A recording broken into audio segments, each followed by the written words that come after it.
Hello बच्चों, मैं राघवेंद्र आप सभी का स्वागत करता हूं आपके अपने YouTube चैनल मॉडर्न एजुकेशन पर। तो चलिए हम आज का टॉपिक शुरू करते हैं। आज का टॉपिक क्या है? आज के टॉपिक में हम प्रतिबिंब के बारे में पढ़ेंगे। इससे पिछली वाली क्लास में हमने प्रकाश के परावर्तन और उन प्रकाश के परावर्तन के दोनों नियमों की व्याख्या की थी और उनके बारे में पढ़ा था। ठीक है, तो आज हम प्रकाश के प्रतिबिंब या प्रकाश से बनने वाले प्रतिबिंब के बारे में पढ़ेंगे। तो सबसे पहले हम यहाँ पे जानेंगे प्रतिबिंब क्या होता है, प्रतिबिंब कैसे बनता है, प्रतिबिंब कितने प्रकार के होते हैं। ठीक है बच्चों, उससे पहले मैं एक बात बता दूं आपको, बहुत से बच्चे ऐसे होते हैं मोस्टली जो प्रतिबिंब और छाया को एक ही समझ लेते हैं। ठीक है, उन्हें यही नहीं पता चलता प्रतिबिंब और छाया में अंतर होता है। वो इन दोनों को एक जैसे ही समझते हैं और एक जैसा ही समझ करके इसे पढ़ते भी हैं। ठीक है, तो सबसे पहले यहाँ पे हेडिंग डालेंगे प्रतिबिंब और छाया, इन दोनों में अंतर जानते हैं। अंतर क्या होता है? तो सबसे पहले यहाँ पे हेडिंग लगा लो प्रतिबिंब और एक तरफ लगा लो छाया। ठीक है, इसके बाद में इनके बीच का अंतर निकालते हैं। तो देखो बच्चों, यहाँ पे हेडिंग लगी है प्रतिबिंब और छाया। तो यहाँ पे देखते हैं सबसे पहले छाया क्या होती है। ठीक है, तो सबसे पहले यहाँ पे जानते हैं छाया क्या होती है। जैसा कि आप सभी घूमने गए होंगे कहीं पर, या कभी भी प्रकाश के उपस्थिति में कहीं पर खड़े होंगे, या धूप में आप जब भी कभी खड़े होते हैं तो आप देखते हैं हमारे पास ही जैसे हम खड़े होते हैं ठीक वैसी ही छाया, यानी कि एक काली सी छाया हमारी पृथ्वी पर बनती हुई दिखाई देती है। ठीक है, तो ये जो छाया होती है हमेशा कैसी बनती है? तो चलिए बच्चों यहाँ पे जानते हैं। एक तरफ हेडिंग पड़ी हुई प्रतिबिंब, एक तरफ छाया। तो सबसे पहले हम छाया के बारे में जान लेते हैं, छाया क्या होती है।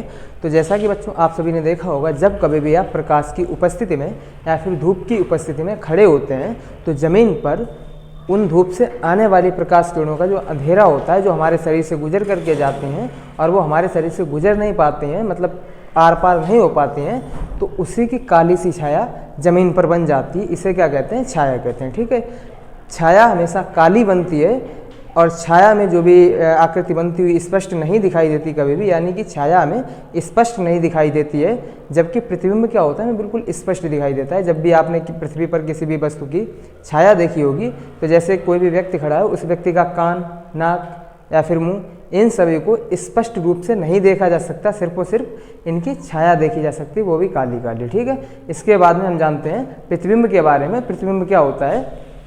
जैसा कि यहाँ पे हेडिंग पड़ी है, तो सबसे पहले यहाँ पे जानते हैं प्रतिबिंब क्या होता है। ठीक है, तो प्रतिबिंब बनने के लिए हमें दर्पण की आवश्यकता होती है। जैसा कि आप सभी ने देखा होगा, दर्पण घरों में भी रखा होता है। ठीक है, तो वो दर्पण होता है, यानी कि दर्पण के सामने हम जब भी किसी भी वस्तु को रखते हैं तो उस वस्तु का हूबहू प्रतिबिंब, यानी कि वो वस्तु जैसी है वैसा ही हूबहू आकृति या वैसी ही हूबहू आकृति उस दर्पण में दिखाई देती है। तो इसे हम क्या कहते हैं? प्रतिबिंब कहते हैं। ठीक है, प्रतिबिंब को बनने के लिए प्रकाश और दर्पण की आवश्यकता होती है। प्रतिबिंब को बनने के लिए प्रकाश और दर्पण की आवश्यकता होती है। जैसे यहाँ पे हमने क्या किया, एक दर्पण ले लिया और इधर क्या किया, एक व्यक्ति को खड़ा कर दिया। ठीक है, ये इधर क्या खड़ा हुआ है, एक व्यक्ति खड़ा हुआ है ऐसे करके। ठीक है, यानी कि जब ये वाला व्यक्ति इस दर्पण के सामने खड़ा होगा तो इसकी हूबहू आकृति जैसा ये है वैसे ही इस वाले प्रतिबिंब में दिखने लगेगा। ठीक है, जैसा इसका कलर होगा, ये अगर गोरा होगा तो ये इसमें गोरा दिखेगा, अगर ये काला होगा तो ये इसमें काला दिखेगा। ठीक है, यानी कि इसमें क्या होता है, कलर भी आता है, जबकि छाया में कलर नहीं आता होता है। छाया हमेशा काली की काली ही दिखती है। प्रतिबिंब जैसा ये व्यक्ति होगा वैसा ही इसमें दिख रहा होगा। ठीक है, यानी कि जब भी हम दर्पण के सामने किसी भी वस्तु को रखते हैं तो उस वस्तु का हूबहू प्रतिबिंब बन जाता है, या उस वस्तु के जैसी हूबहू आकृति हमें दर्पण में दिखाई देती है। इसे क्या कहते हैं? उस वस्तु का प्रतिबिंब। ठीक है, तो एक बार और सुन लो, आप इसके साथ ही साथ में लिख सकते हैं, जब भी हम दर्पण के सामने किसी भी वस्तु को रखते हैं उस वस्तु की हूबहू आकृति उस दर्पण में बन जाती है, इसे इस वस्तु का प्रतिबिंब कहते हैं। ठीक है बच्चों, इसके अलावा और हम इसे अगर डेली एग्जाम्पल के रूप में समझना चाहें तो जैसा कि आप सभी बच्चों ने सुबह सुबह या किसी भी टाइम पे शीशा तो देखा ही होगा ना। शीशा तो सभी बच्चे देखते हैं, कौन कितना हैंडसम, ये सभी बच्चे दिन भर पूरे शीशे में गड़े रहते हैं, ऐसे देखते ही रहते हैं। तो आप सभी ने शीशा देखा होगा। शीशे को देखते टाइम जब भी आप शीशे में अपना चेहरा देखते हैं तो आपको अपना चेहरा जैसे आप खुद हो वैसे ही हमें दिखाई देता है, यानी कि आपका प्रतिबिंब उस शीशे में बन रहा है। ठीक है, आपका प्रतिबिंब उस शीशे में बन रहा है, इसे क्या कहते हैं? प्रतिबिंब। ठीक है बच्चों, तो अब आई होप आपको प्रतिबिंब समझ में आ गया होगा। तो अब हम इसके आगे कंटिन्यू करते हैं प्रतिबिंब। तो आइए बच्चों, अभी तक हमने प्रतिबिंब को अपने आसान शब्दों में समझा कि प्रतिबिंब क्या होता है। अब इसी प्रतिबिंब को फिजिक्स की भाषा में यानी कि भौतिक विज्ञान क्या कहता है, या प्रतिबिंब कैसे बनता है, प्रतिबिंब क्या होता है, इसे हम समझने की कोशिश करते हैं। तो आइए ध्यान से सुनना है, ठीक है। जैसे जैसे हम बोलते जाते हैं वैसे वैसे आप कॉपी में लिख लेना है, ठीक है। सबसे पहले क्या होता है, प्रतिबिंब क्या होता है। तो प्रतिबिंब की परिभाषा होती है, जब भी किसी भी वस्तु के किसी बिंदु से चलने वाली प्रकाश किरणें परावर्तन के पश्चात या तो किसी बिंदु पर वास्तव में मिलती हैं या फिर मिलती हुई प्रतीत होती हैं, ठीक है। या तो वास्तव में मिलती हैं या तो मिलती हुई प्रतीत होती हैं, तब इस दूसरे बिंदु वस्तु को पहले बिंदु वस्तु का प्रतिबिंब कहते हैं, ठीक है बच्चों। आपको समझ में आ गया होगा, जब किसी बिंदु से चलने वाली प्रकाश किरणें परावर्तन के पश्चात या तो किसी बिंदु पर वास्तव में मिलती हैं या मिलती हुई प्रतीत होती हैं, इस दूसरे बिंदु वस्तु को पहले बिंदु का प्रतिबिंब कहते हैं, ठीक है बच्चों। तो आई होप इतना आपको समझ में आ गया होगा। अगर आपको ये डेफिनेशन लिखनी है तो इसके साथ साथ में हम आपको इसकी फ़ोटो भी अभी उपलब्ध करवा देंगे, ठीक है।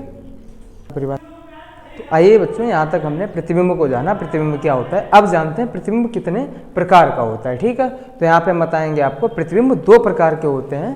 प्रतिबिंब 2 प्रकार के होते हैं। पहला कौन सा होता है, वास्तविक प्रतिबिंब, और दूसरा कौन सा होता है, आभासी प्रतिबिंब, ठीक है। तो यहाँ पे हेडिंग लगा लो, पहला कौन सा होता है, वास्तविक प्रतिबिंब। पहला होता है वास्तविक प्रतिबिंब,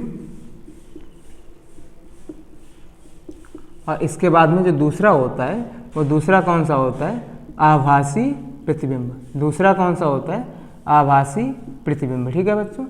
दूसरा कौन सा होता है, आभासी प्रतिबिंब, ठीक है। तो चलो जानते हैं सबसे पहले वास्तविक प्रतिबिंब क्या होता है, ठीक है, और इसकी डेफिनेशन क्या होती है। तो सबसे पहले जो प्रतिबिंब की परिभाषा होती थी वहीं से आपको रिलेट करना है। लास्ट के कुछ शब्द इसमें बदल जाते हैं, बस अभी ध्यान से सुनना, ठीक है। जब भी किसी वस्तु के किसी बिंदु से चलने वाली प्रकाश किरणें परावर्तन के पश्चात यदि किसी दूसरे बिंदु पर वास्तव में मिलती हैं, ठीक है, यही शब्द आपको याद रखना है, वास्तव में मिलती हैं, यानी कि वस्तु के किसी भी बिंदु से चलने वाली प्रकाश किरणें परावर्तन के पश्चात किसी बिंदु पर वास्तव में मिलती हैं, ऐसे परावर्तन को या ऐसे प्रतिबिंब को वास्तविक प्रतिबिंब कहते हैं, ठीक है। तो यहाँ पे लिख लो, वास्तविक में क्या होगा, वास्तव में मिलना, ठीक है, वास्तव में मिलना, ठीक है बच्चों। तो जब भी प्रकाश किरणें परावर्तन के पश्चात यदि वास्तव में मिलेंगी, ऐसे प्रतिबिंब को क्या कहेंगे, वास्तविक प्रतिबिंब, ठीक है। ऐसे प्रतिबिंब को जहाँ पर प्रकाश किरणें वास्तव में मिल रही होती हैं उसे क्या कहते हैं, वास्तविक प्रतिबिंब, ठीक है। ऐसे प्रतिबिंबों को पर्दे पर उतारा जा सकता है, ठीक है, यानी कि इन प्रतिबिंबों को पर्दे पर भी उतार सकते हैं। तो यहाँ पे लिख लेना, इसे कहाँ पे उतार सकते हैं, पर्दे पर लिया जा सकता है, ठीक है, पर्दे पर लिया जाता है। यानी कि वास्तविक प्रतिबिंब जितने भी होते हैं उन्हें पर्दे पर लिया जा सकता है, ठीक है। तो चलिए अब आगे जानते हैं, ये जो सेकेंड पार्ट होता है इसका, आभासी प्रतिबिंब क्या होते हैं, ठीक है। तो आइए बच्चों, इसके दूसरे पार्ट के बारे में, यानी कि जो आभासी प्रतिबिंब होता है उसके बारे में जानने की कोशिश करते हैं।